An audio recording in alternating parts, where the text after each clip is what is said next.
খোলা আছে। আপনার পরিবারকে বাঁচানোর এটাই শেষ সুযোগ। এমন সব ভয়ঙ্কর বার্তা সম্বলিত এসএমএস ঘুম হারাম করে দিয়েছে ইসরায়েলিদের। যেন ইরান ইসরায়েলকে বলতে চাইছে, এটাই তোমাদের জন্য শেষ সুযোগ। ভীতসন্ত্রস্ত ইসরায়েলিদের মনে পড়ে যাচ্ছে গত জুন মাসে 12 দিনের যুদ্ধের কথা। সে সময় ইসরায়েলে নরক নামিয়েছিল ইরান। তেহরানের ব্যালিস্টিক মিসাইলের তাণ্ডব ইসরায়েলিদের মনে এখনও দগদগে স্মৃতি। আবারও শিগগিরই ইসরায়েলিদের সেই অভিজ্ঞতা দিতে যাচ্ছে ইরান। তবে এবার তার মাত্রা হবে আরও ভয়াবহ। আয়াতুল্লাহ খামেনির ভাণ্ডারে রেডি আছে এমন সব অস্ত্র যা কখনো আগে দেখেনি বিশ্ব। ইরান ইসরায়েল সম্ভাব্য সামরিক সংঘাতের আগে শুরু হয়েছে মনস্তাত্ত্বিক যুদ্ধ। নিজেদের ফোনে ভয় ধরানো সতর্কবার্তা পেয়েছেন হাজার হাজার ইসরায়েলি। ব্রিটিশ ফোন নম্বর ব্যবহার করে গত শনিবার অসংখ্য ইসরায়েলিকে টার্গেট করে একটি অজ্ঞাত ভীতি প্রদর্শন অভিযান চালানো হয়।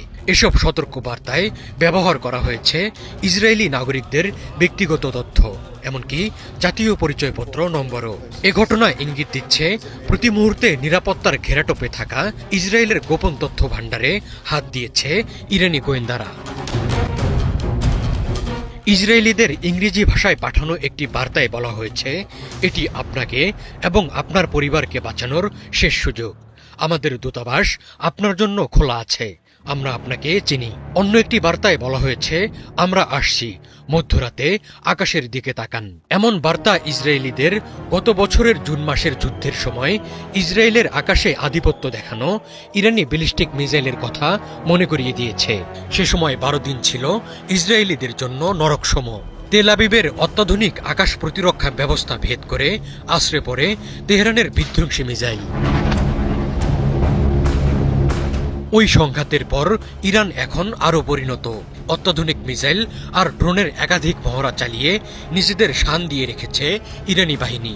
আয়াতুল্লাহ খামেনির ভাণ্ডারে এমন সব অস্ত্র প্রস্তুত আছে যা আগে দেখেনি বিশ্ব। ইরান এবার আর শত্রুর হামলার জন্য অপেক্ষা করবে না। রেড লাইন ক্রস করলেই নিজেই আগ বাড়িয়ে চালাবে হামলা, যার মাত্রা হবে সীমাহীন।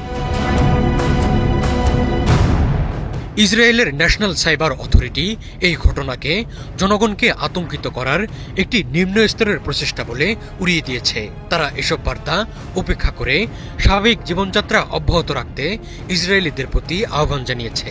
এই ঘটনাকে একটি ইরানি ভীতি প্রদর্শন অভিযান হিসেবে বর্ণনা করেছে হিব্রু সংবাদ মাধ্যমগুলো। টাইমস অফ ইসরায়েল জানিয়েছে, এটি ইরানি এজেন্টদের দ্বারা পরিচালিত একটি মনস্তাত্ত্বিক যুদ্ধ।